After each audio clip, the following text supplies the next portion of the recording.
More big words. Here we go. I can't read this book. It's too complex for me, but I'll keep going. The telly. I need better glasses. Give them a clean, Paul. It might help. These are just ones from the chemist. The telephone transmission into the cerebrum, parts of speech. The diencephalon transmission into the thalamus, parts of sentence. The metencephalion transmutation into the cerebellum, phases. That's a big word. The melancephalon transmission into the medulla oblongata, clauses. There's something wrong with his oblongata. The twin seagulls are the artifice, and the two elephants are the motive, the signifier and the signified, the numerical synchronicities with divine meanings. There are 1,140 minutes per day.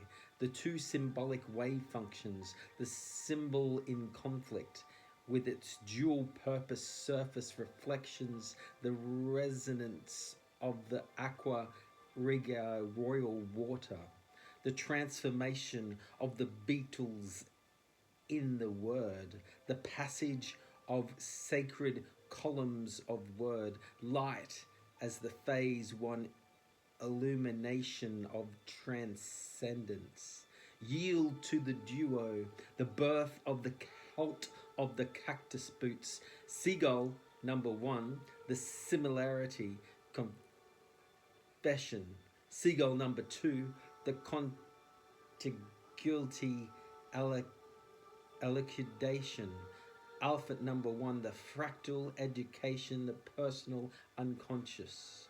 Elephant number two, the imputed transformation, the collective unconscious.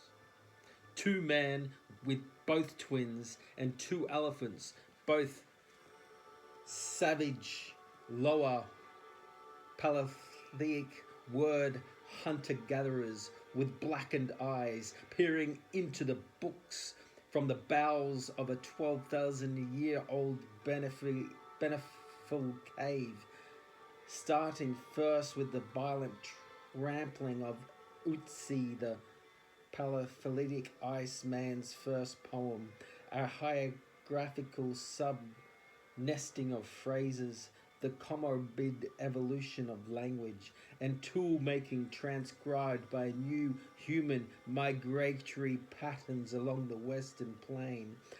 The stoned apes with the dawn of slimy barefoot, the ancient wood nymph, and the discovery of the mushrooms aiming the cortex with its expansion towards the heavens. And this philosophical consciousness expansion into the movie theaters of the 12th planet, and the cult mythology 40 million light years away, now buried behind these screens. The elephants are the most dangerous literary hunter-gatherers in the history of every story ever told, who will stop at nothing until they get what they want. The five birds within the alchemy of tongues, the black crow and the white swan, the pelican, the peacock, the phoenix, will converge to form the milik and all its many spiritual complex migratory flight patterns, the governing divine birds of the cult of the cactus boots. This will occur each day upon the mantras 111, the root of the Hermes tree of life. 222, the birth of the high priestess. 333, the three gods of the triangular empress, Isis, Re, and Anubis, the birth of the original pyramid power structure, Ptah, Re, and Amon. 444, the Emperor, the Tesseract. 555, the Hierophant, the death and rebirth of the earth from within its labyrinth. 666, Tep Harith, the synthesized symbolic center of the Hermes tree of life, the rebirth of the new America. 777, Nezek, the failure and dissolution of the 7 sacred discs of the earth, the 33 sacred vertebrae of humankind, the central nervous system frequency antenna of the universal consciousness. There, the TICI antenna agents lurking behind the corner of every word in this book. 888, the mystical transmutation of the objects of consciousness, the liberal karmic mandala. 999, the magic number of the ascended perfected triad. Friedenberg, Walton, Harsh.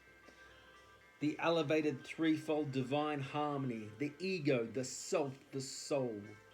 000, the unified field, the Pythagorean 10, the 10-number decad, the Pythagorean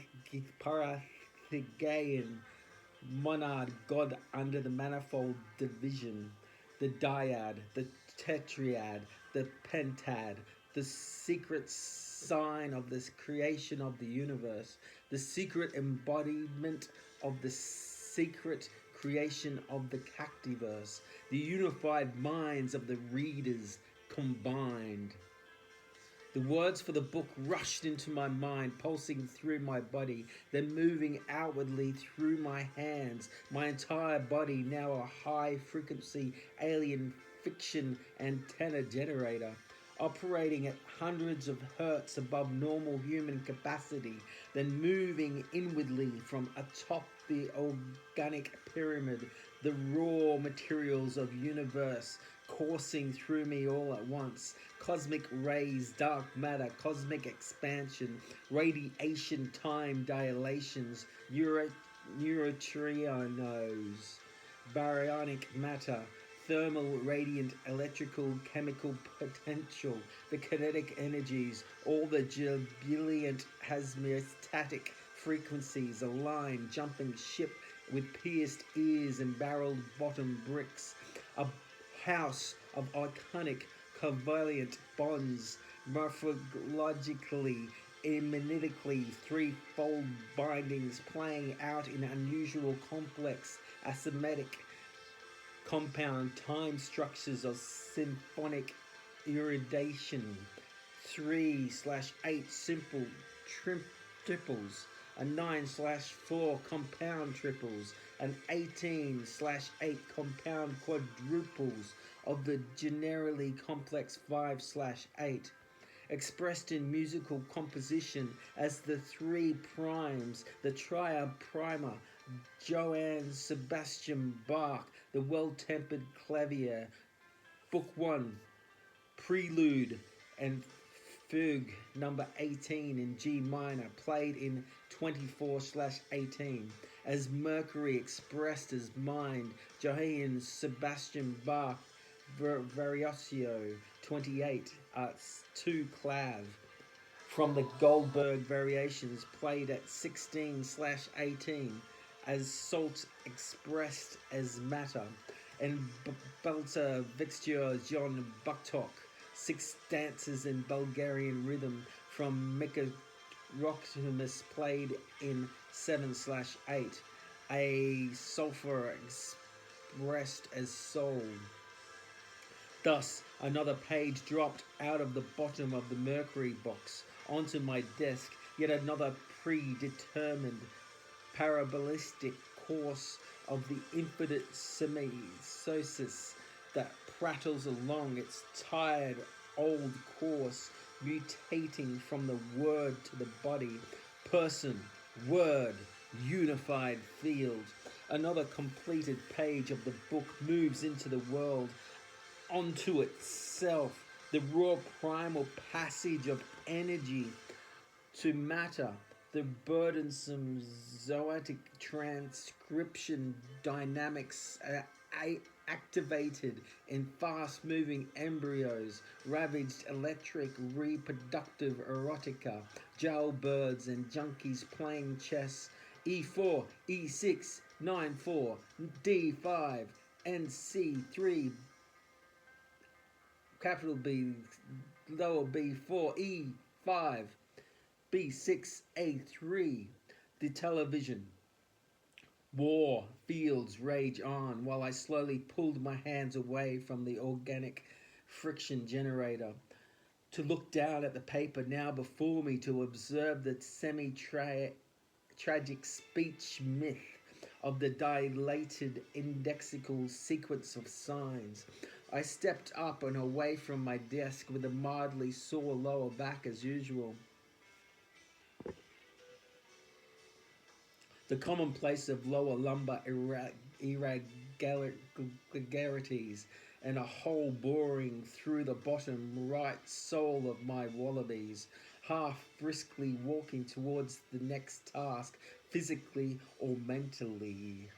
I no longer know in some way a contrived derivative of some perfunctory human form of labour, a gross synthesis of routine human capital and labour supply, whatever it was, as I had now forgotten, like I do with many common day-to-day tasks, the mundane underlying principles of everyday human theatre and performance. Life was everywhere, as the book had now become an obsessive, constantly expanding universe in my head. I was thinking to myself that a friend once said to me, the confusing thing sometimes when studying the ISIC, the International Standard Industrial Classification System of Commercial Smokestack Plumes, is that the stability and dispersion rates of unlike plumes, such as, for example, a coning versus looping plume, can be considered equal, but most specialists agree that they are different. I was puzzled, but pleased to think that somewhere deep down I could not disagree. Deep in me, however, more importantly, I hoped that he knew. Now that he was gone, the Cactus Boots was 500,000 words in the bag as the territory as well as the train was carried its own burden of taking shape, overcoming its myopia and mythical speech forms, deciphering its own mythology, while starving itself in high Macedonian multicellular type of sponge, a relified Menga-Saipansky sponge, 9 equal squares in a 3x3 grid with the center squares removed, and at least through the glass looked like and smelled like a human man, but tasted like and sounded like a book. So we all just continued to begin the work that it took.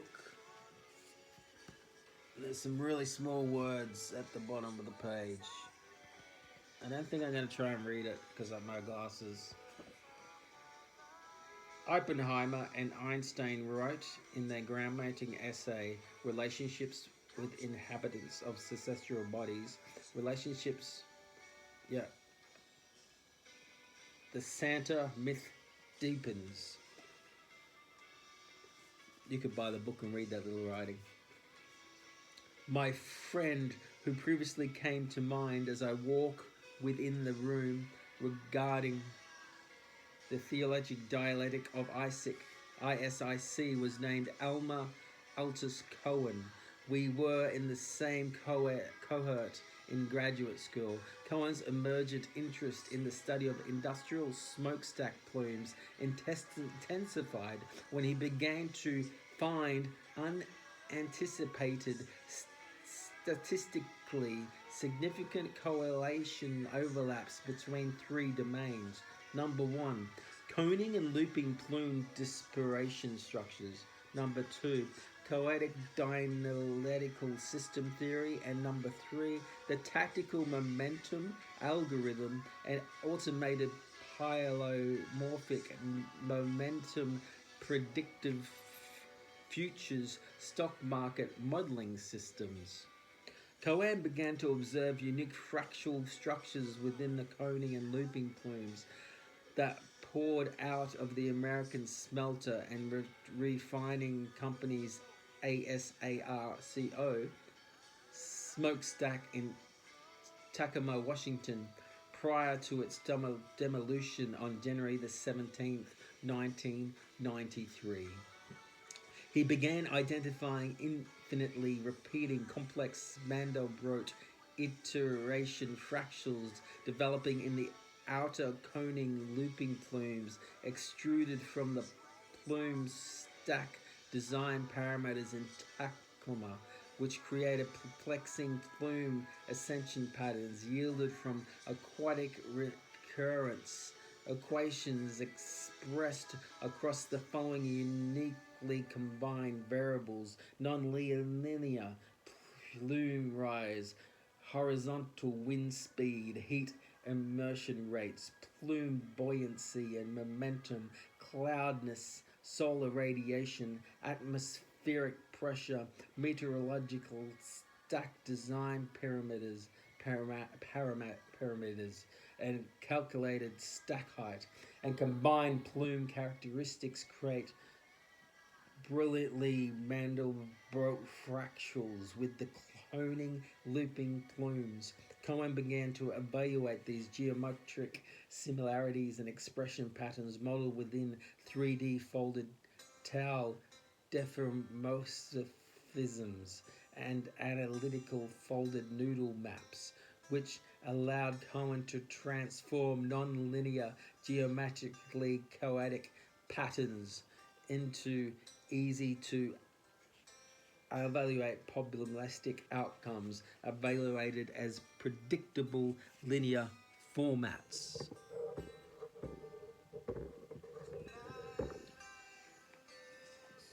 He began to overlay these probabilistic outcome linear formulas upon similar expressed linear geometrically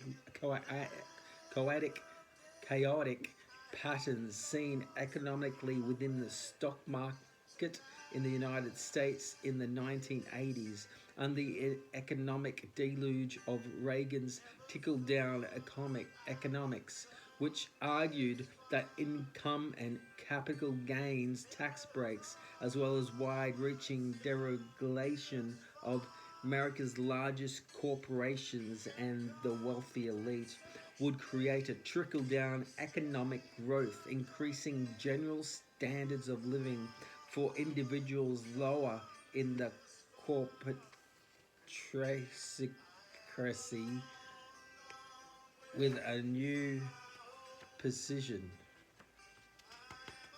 that allowed him to predict the peak absolute momentum of corporate stack assets, which, when elevated by the seed irritation of times 2 plus C, with C as the constant, measured infinitely against the observable variant plume patterns, evaluated with the folded hyper-tau attractor, which predicts the future outcomes of 350,000 numerical calculated iterations, thus allowing him to forecast which economic model would crash or would rise, like the plumes of smoke that were comparatively modeled upon. Cohen made a fortune making these predictions for the Keating family through a junk bond scheme run through a Lincoln Savings and Loan Association. After the savings and the loan banking crisis of the 1980s, which sprawled through the early 1990s until it dramatically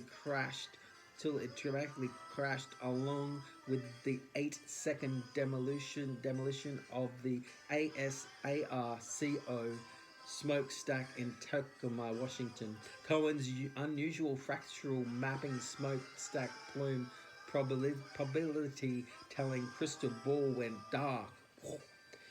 He was left pushing out all these elite circles, only to re-emerge years later as the lead researcher and developer, evaluating the complex relationships between cumulus cloud structures and the variable control structures of the thought frequencies of human mind working for HAARP, HAARP, and the neuroform, creating what would later be declassified as to the American people as Project Cloud House.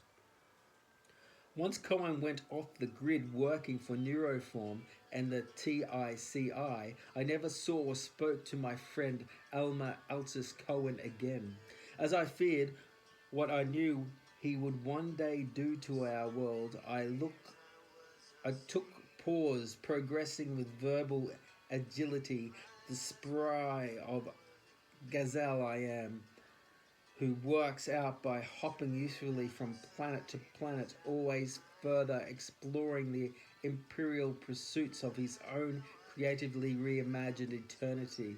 The dust-covered contents of the universe follow specific mathematically determined Newtonian laws, yet occasionally within the small anomalous variegated space-time pockets of our creative imaginations. Minuscule exceptions precariously deviate from the strict governance of those rules, allowing our species to peripatetically wobble clumsily into new worlds to be dissolved and explored, rising up with our eyes, outpouring into the new alien shores of this fiction. Lost in these words and symbols, the new dopaminic semiotics of the cult of the cactus boots, and 100 daily mantras read and said aloud repetitiously for 100 years in the dawn of the new cosmos. The extra canton carious verbosity operating ungoverned by tradition, yet we put these hefty divergences on 48-inch by 96-inch pellets, their cosmic alignment still within the organization of planets, but still just tensing up as they latest those wooden landmine expressways of the tired old American manufacturing gateways to nowhere conceal from us a Byzantine magical Lorentz attractor in a system in which we indefinitely loop one another and our simious trajectories, never crossing as we and an assortment of infinitely complex Julia sets, never finding their way home. It was a story of traumatic Stygian geopolitical repression, albeit creative, an indexical diagnostic of dying America, hidden in the unconscious halls of Andreope's imaginary conquest along the forgotten peninsulas of their best ideas. Together, the three of us stepped, one foot in front of the other, into the center of the nebulous Seahorse Valley. We are the subtle non-linearities thriving just below the surface of the historically dominant narratives waiting to be unraveled and explored. Dare we strive to reimagine. Every great momentum comes to a close. Dare we not dance wildly before we experience its inevitably refulgent decay. We would become so far removed from the turgent, tirelessly reconditioned meanings of our world. 350,000 adaptive iterations beyond our common orientations, that we would be required to relearn the entire history of the objects of our world: street light posts, tables, automobiles, bodies, chairs, sidewalks, doors, vacuum cleaners, economics, snow cone machines, philosophy, hot air balloons, tools, sports, sexuality, computers, and all the great dependencies of our civilization. We are all vibratory, microspherical pendulums, infinitely swinging with the rotation of the earth, full of equal hopes to assess the great unknowable nature of ourselves and others.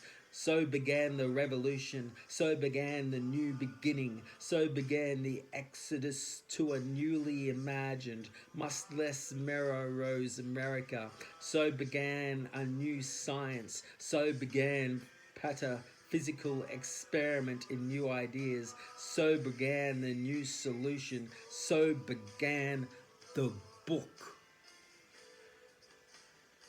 By the beginning of October, we suddenly woke up to a world where extreme competitive ironing was the biggest sport in America, and the most popular genre of music was vehicle impact sound chamber music, which now dominated the Billboard charts. For these reasons, we knew that the book had come alive with the imagination of a radically changing new America.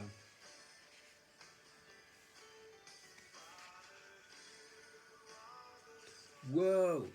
Chapter 2.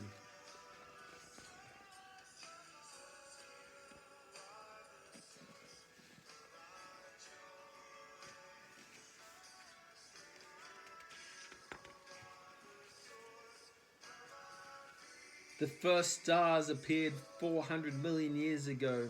Then, shortly thereafter, we were all there to watch them converge. Tillman Impression Rushave imagined us long before even he knew that he would become these words.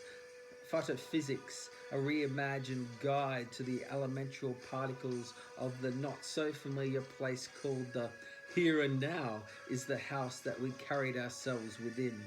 We will, we live nestled gently within the halls of this sacred library. We are constantly attempting to make stable models of this erratic and changing world. We are conditioned to look away from these possible patterns emerging from the chaos in our lives. We are instead, due to matters of self-preservation, conditioned to look for patterns only in the neatly presented deterministic happenstance order of our lives, as we well insulate ourselves from the entropy. But these orders are not the outcome of our own neatly conceived, hierarchically constructed subjective designs. They are instead the naturally occurring systemic outcomes of a trillion procedure molecular collisions that are just now taking their final shape before us, expanding outwardly from the great big bang, and now then until now appearing as if our simple observation of it all in some way played a role in the creation of it all. But rather we have had little to do with the control, creation, and orientation of it all. The grandiose masquerade, as we the all just the beautiful peripheral chaos of it all. We are all just random groupings of chaotic, non-linear, organic aberrations. Yet when the messiness and the noise of it all settles down, we reorient our collective consciousness back into the singular harnessed locus of our own attention, and it is then and only then that we appear in fruition. There are, there we are, proof, phenomenal and emergent, as the illusionary self begins looking introspectively back on itself, as the candle is once again temporarily illuminated, the life begins, and when the world stops reading and we finally murder the word, it will be then and only then that we may signal towards the decay of our brilliance. There's more small words at the bottom there. Buy the book, coronasummers.com. One of the central fundamental constricting fears of living in modernity. I'll keep reading. Oh, it goes on to the next page. The small letters. I need new glasses. And then in the end, about all of this adds up to making the pursuit of more and more and more and everything for the matter seem futile. Right, we rise, we reach, we extend the point of accumulation, and then we fall.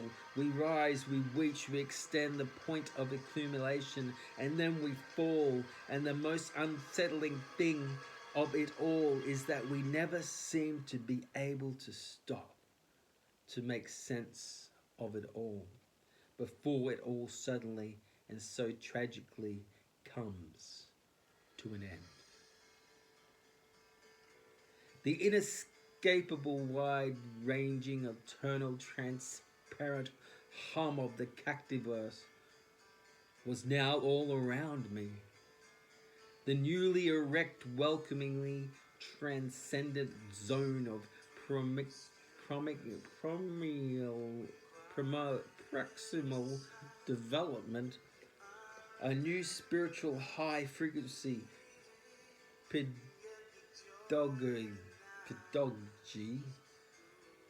was vibrating within me, isolating at synchronized mechanical cellular level, with wave functions collapsing across the person-world unified field hierarchy, creating the objects of consciousness as the mantras of the cult took shape, carried upon my breath, the finite carbon dioxide exhalations of our great awakening, expressed in M particles, entanglements, and photon superposition dynamics, all spoken aloud, nigredo,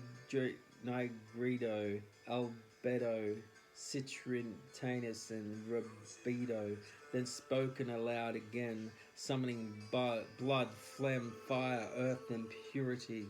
The spoken aloud again as confession, illumination, education, and transformation. The stages of the magnum opus had begun. The contra-sexual archetypes of the soul, anima, and anima spark within the readers. The cult of the cactus boost is born, as we, in totality, became the illuminated flames of the collapsing celestial sun. We are day one of the new birth. We are the day of the new cosmos. We wake up again early, sleeping another night at our desks to get started for work, albeit our available supply of physical energy seemed to be nearing complete depletion from the previous day's workload. Philip Glass, String Quartet number 3, Mishima 6, played softly, delicately, cascading out of the small speakers I had connected to the computer, upon which Glass was often played on loop overnight, until it welcomed us into the next day. In a glorious early morning, sofa Alufia, a small sliver of sun broke through the clouds to a cast of a brilliant yellowish neutral calligraphic work on the desk before my eyes.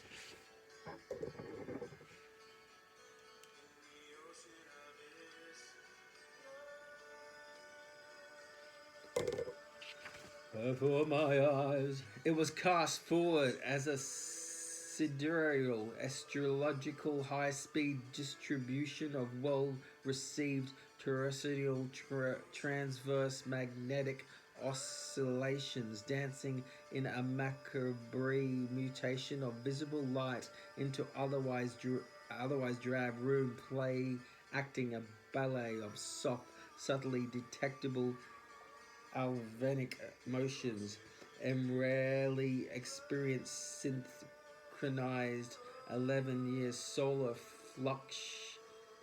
fluctuations we live out in a sequence of subconscious magotrodynamic phenomena turning the eyes both hazel into some rarefied set of primal actuation devices designed to tune the human mind in a synchronicity of cosmology and biology transcribed to the ceremonial worship of new euphoric spectral signatures outlining for us at enduring welcome into the new solar theology. The incoming sunlight streaming through the window also caught the distinct focused visual attention of Jeff, who was mildly jostled awake by the vivacious sensory spark that burst awake and laterally geniculate nucleus, signaling the reawakening of perceptual expansion required to learn newly about what the new day may bring, resetting the disrupted general form of the world tilted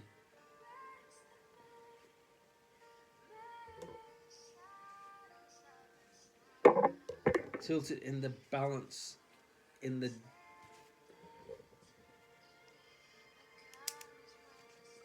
daily sleep awake cycles. Jeff had spent time on and off over the last several months studying and examining the only known remaining 17 pages of what was believed to once be a much larger book. Researchers claimed in its original first edition publication in 1641, yet all but 17 pages were destroyed over the years in the many wars intending to destroy the work since then. Jeff commonly spends late nights ravishingly exploring every curve and contour of the 17 paintings, one master reproduced on each page, falling asleep in the office after work while studying the book in an attempt to uncover the alleged mystical powers that the tomb is believed to hold within it.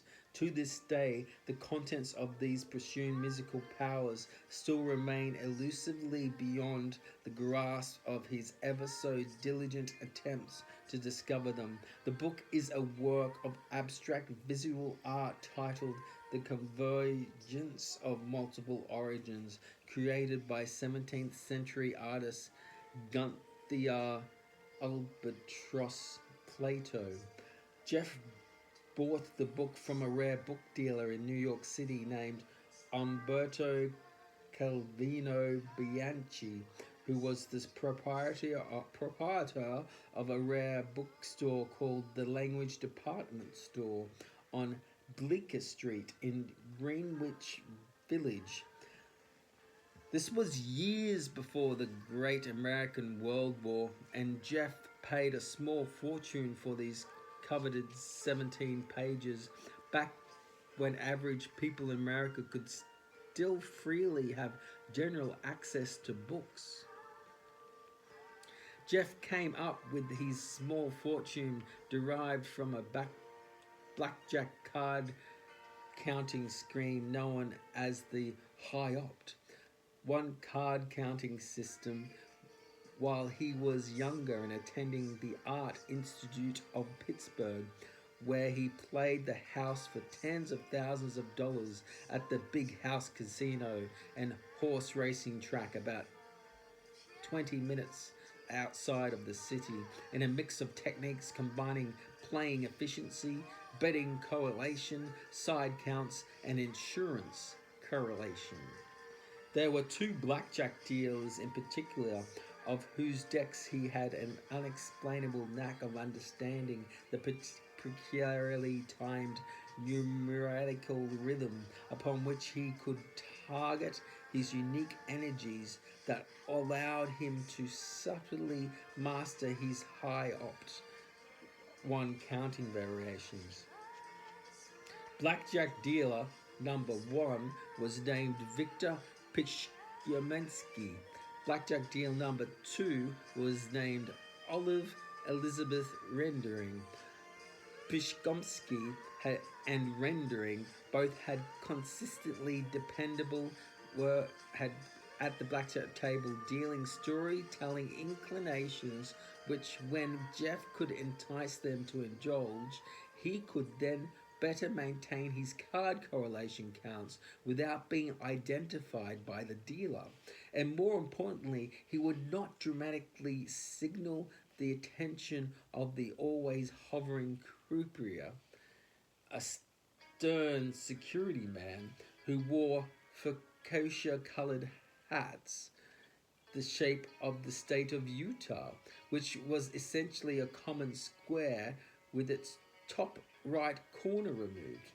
But he insisted when once asked by a reporter for Big Casino Greg magazine, at the time premier casino magazine in Pittsburgh, what's with the hats?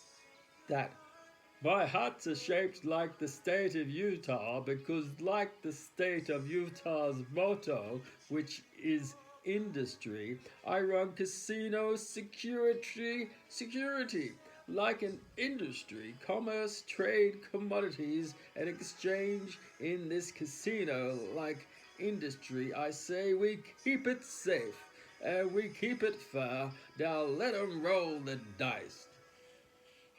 This wild state of Utah shaped fuchsia colored hat wearing weird analogy slinging croupier was known on the Pennsylvania casino circuit as Fritz Hellman, the fierce enemy of all aspiring card counters, not to be confused with Fitz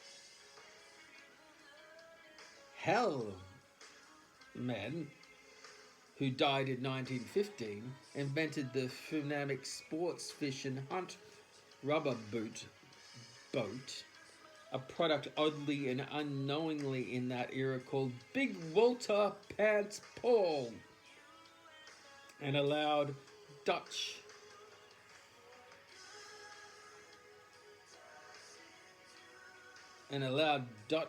fishermen to get much closer in above water versus below water proximity of their unsuspecting going about their business until surprisingly being slain aquatic prey while walking through the water while still staying dry as not to unsettle the laser focused reel them in altitude needed to hook the big boy fish of the fisherman's wildest wet water dreams that we all know can all too easily be spoiled by a soggy pant, drippy legs, soaked to the brim trouser douse distraction. No sir, no siree, the phonemic sports fish and hunt rubber boat put these fears behind the Dutch fishermen of the then future-minded inventiveness of 1915. Our focus here would not rest on the Pichkomsky storytelling whims, as the details of his tales were not as clearly realized and never exactly lined up with the impactful, cogent storytelling synchronicity like the type you would find in a book. His story with a rather consistent variability, always had something to do with a moose named Solomon. An aspirin recall, outrologically inspired nail polish, time travel, half-eaten salt bagel, and the Lona Pratia earthquake of 1989, where a man named Roosevelt Ricketts fell out of the upper deck of a Candlestick Park during the quake that rocked Game 3 of the World Series between the Oakland Athletics and the San Francisco Giants. RFID implants, the Cyclodonia region of Mars, Madonna, spilled beer, and AI gore.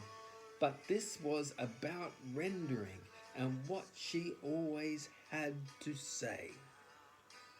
Rendering's great storytelling crutch, which Jeff could efficiently bait her with over the blackjack table, primarily which she would take immediate delight in, not to tell Jeff directly each time retold, as he had heard the story about 100 times, but Rendering's thrill and delight arose specifically from the special storytelling social splendor she took in delivering the exotic tale to the other players newly gathered at her table.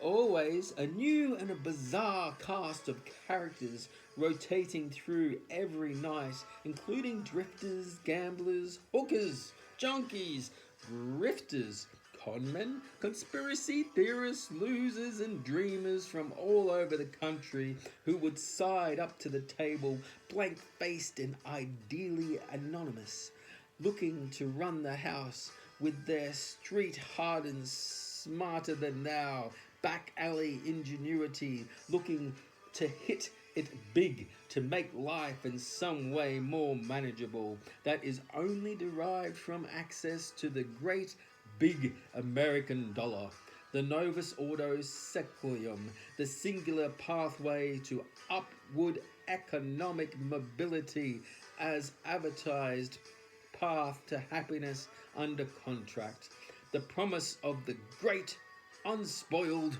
American dream. Yet the real runner of the house was always Jeff. He knew the next card before everyone else at the table. Rendering would leap at Jeff's gentle inquiry, lobbed with the edge of small glass of scotch, always a Belvanine 12-year-old single malt.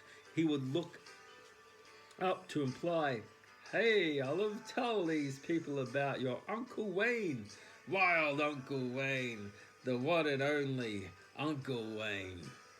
She would then, on key without hesitation, lose herself in her tale, the fabric which her truth or lack thereof was in no way the star of this show. It was instead Rendering's fantastical storytelling, acumen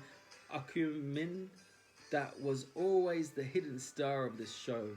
In this bizarre cigarette-smoke-filled arena of financial probability and chance, as soon as it launched, Jeff would deploy his high top one card value evaluations, now rolling hot off the deck as the drifters, gamblers, hookers, junkies, grifters, conmen, conspiracy theorists, losers, dreamers also let their card-playing attention refocus upon the bottomless eyes of the manically crazed, obsessive storytelling, blackjack dealing, Olive Elizabeth Rendering. He would observe the cards predictively out in the unseen deck. Ace, 8, 9 equals a 0, 2, 3, 6, 7 equals +1, 10, Jack, Queen, King equals -2. Once his values were assigned, a predictive cognitive projection, his hunt for aces would begin, and by the time Rendering would finish her rambling narrative yarn, Jeff would run the house, sometimes for thousands of dollars in a single hand.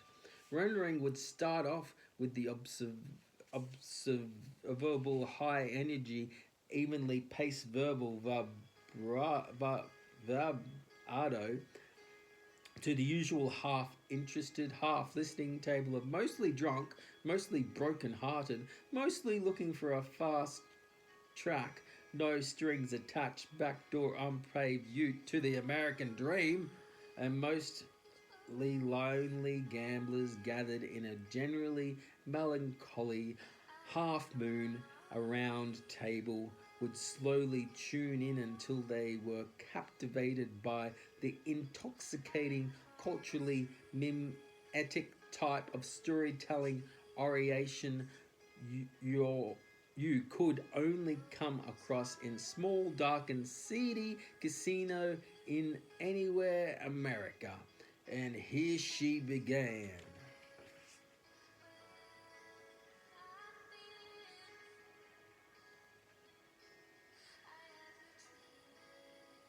Right, we'll start the Uncle Wayne story next time. We're going to try and keep it at 50 minutes. So, Uncle Wayne. You're going to hear the Uncle Wayne story. That's going to start in part 4. Cactus boots. Get your boots on. These boots are made for universal field.